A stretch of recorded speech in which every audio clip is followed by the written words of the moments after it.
प्रायोजक राम बंधू चिवडा मसाला आणि चकली मसाला।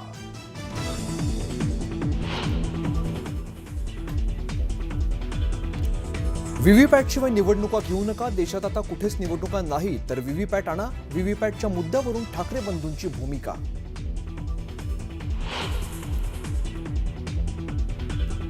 31 जानेवारीपर्यंत निवडणूक घेण्यास तुम्ही सज्ज आहात का? आम्हाला निवडणूक आयोगाकडून उत्तर हवंय। राज ठाकरेंचा आयोगाला परखड सवाल।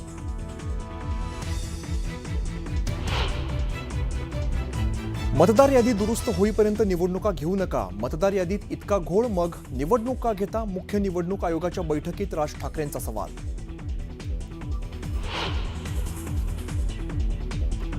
अनेक ठिकाणी खोटी मतदान नोंदणी, मतदार याद्यांमध्ये घोळ झाल्याचा मुद्दा उद्धव ठाकरेंकडून बैठकीत उपस्थित।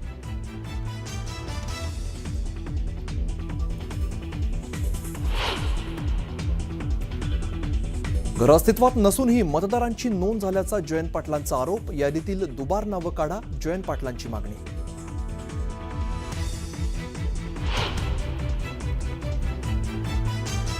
महाविकास आघाडी नाही तर महाकन्फ्युजन आघाडी। पराभव दिसत असल्यामुळे आज एकत्र आले। एकनाथ शिंदेंची मवियावरती जोरदार टीका।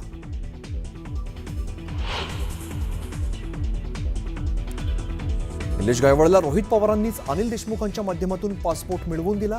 विधान परिषदेचे सभापती राम शिंदेंचा खळबळजनक आरोप।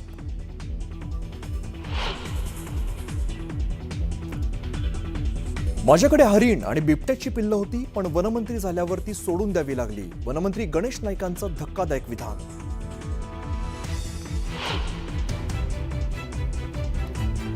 आमदार संग्राम जगतापांनी घेतलेल्या हिंदुत्ववादी भूमिकेमुळे उपमुख्यमंत्री अजित पवार नाराज।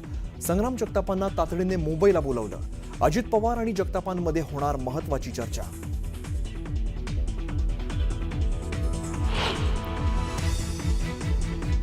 माओवाद्यांचा मोठा नेता भूपतीसह तब्बल 60 माओवाद्यांचं पोलिसांसमोर आत्मसमर्पण। भूपतीच्या आत्मसमर्पणामुळे माओवाद्यांना मोठा धक्का।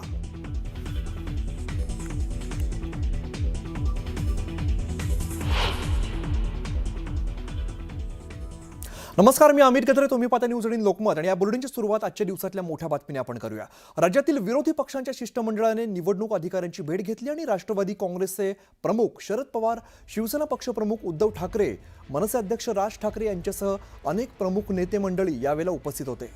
सध्याच्या निवडणूक प्रक्रियेबाबत निर्माण झालेल्या शंकांवरती चर्चा करण्यासाठी विरोधी पक्षांच्या शिष्टमंडळाची भेट झाली आहे। विशेष म्हणजे महाविकास आघाडीच्या नेत्यांसोबत राज ठाकरे यांची उपस्थिती राजकीयदृष्ट्या महत्त्वपूर्ण होती आणि आगामी स्थानिक स्वराज्य संस्थांच्या निवडणुका निष्पक्ष, पारदर्शक आणि संविधानिक पद्धतीने व्हाव्यात या मागणीसाठी शिष्टमंडळाने भेट घेतलेली आहे। यावेळेला शिष्टमंडळातर्फे निवडणूक अधिकाऱ्यांना एक निवेदन सुद्धा देण्यात आलेलं आहे। शिष्टमंडळाची उद्या पुन्हा निवडणूक आयोगासोबत बैठक पार पडणार आहे।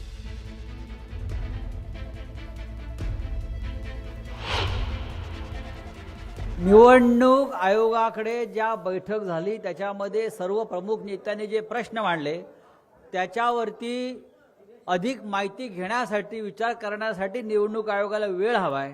चर्चा अपूर्ण आहे। उद्या पुन्हा एकदा एकत्र भेटण्यासाठी म्हणजे दोन्ही आयोग राज्य आणि केंद्र हे एकत्रित या शिष्टमंडळाला भेटणार आहेत। म्हणजे चर्चा किती गांभीर्याने झाली, खोलवर झाली आपल्याला कळलं असेल। दरम्यान सगळ्या विरोधकांच्या निवडणूक आयोगाकडे नेमक्या मागण्या कोणत्या त्या आपण समजून घेऊया। तर मतदार याद्यांमधील त्रुटी दूर करा ही महत्त्वाची मागणी या पत्रकात आपल्याला बघायला मिळते, निवेदनात बघायला मिळते। दरम्यान मतदार याद्यांमधील चुकीची नावं दुरुस्त करा ही सुद्धा एक महत्त्वाची मागणी आहे। यानंतर मतदार याद्यांमधील मृत व्यक्तींची नावं वगळा। याद्यांमधील मतदारांच्या दुहेरी नोंदी रद्द करा। मतदार याद्या तयार करताना पारदर्शकता हवी। सर्व पक्षीयांशी चर्चा करा आणि याद्यांमध्ये सुधारणा करा ही सुद्धा मागणी प्रमुख आहे। यानंतर मतदार याद्यांमधील बदलांसंदर्भात वेळापत्रक द्या। हरकती आणि सूचना देण्यासाठी मुदत द्या अशी सुद्धा मागणी केलेली आहे।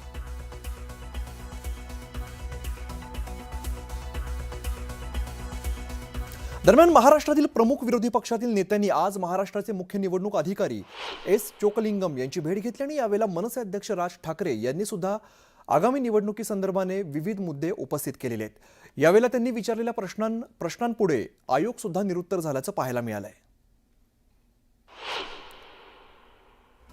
दरम्यान राज ठाकरेंचे निवडणूक आयोगाला परखड सवाल बघायला मिळत आहेत. निवडणूक लागलेली नाही तरी मतदान नोंदणी बंद का केली? जे 18 वर्ष पूर्ण करतायत त्यांनी मतदान करू नये का, असा सवाल सुद्धा त्यांनी उपस्थित केलाय. तर 2-2 ठिकाणी मतदारांची नावं आहेत असं का, हा सुद्धा प्रमुख सवाल राज ठाकरेंचा आहे. तर मतदार याद्यांमध्ये प्रचंड घोळ आहे, दुरुस्ती कधी होणार? वडिलांचं वय मुलाच्या वयापेक्षा कमी कसं? तसंच निवडणूक याद्यांमध्ये एवढा घोळ तुम्ही निवडणुकांना सामोरं कसं जाता, असा सवाल उपस्थित केलाय.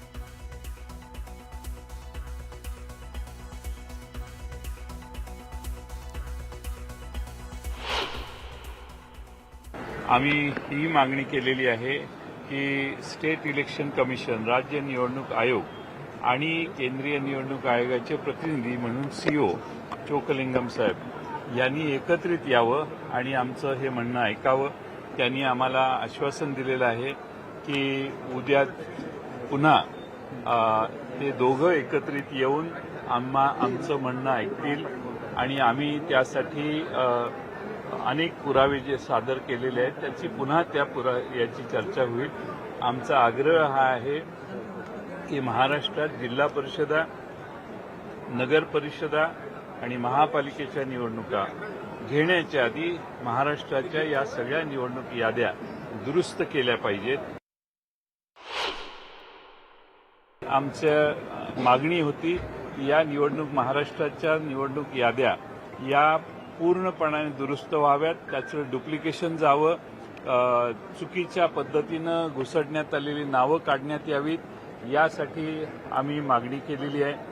आणि त्यासाठी राज्य निवडणूक आयोग आणि Shri Chokalingam CO Maharashtra election commission यांनी एकत्रित बसून आमचं गाऱ्हाणं ऐकायचं मान्य केलेलं आहे.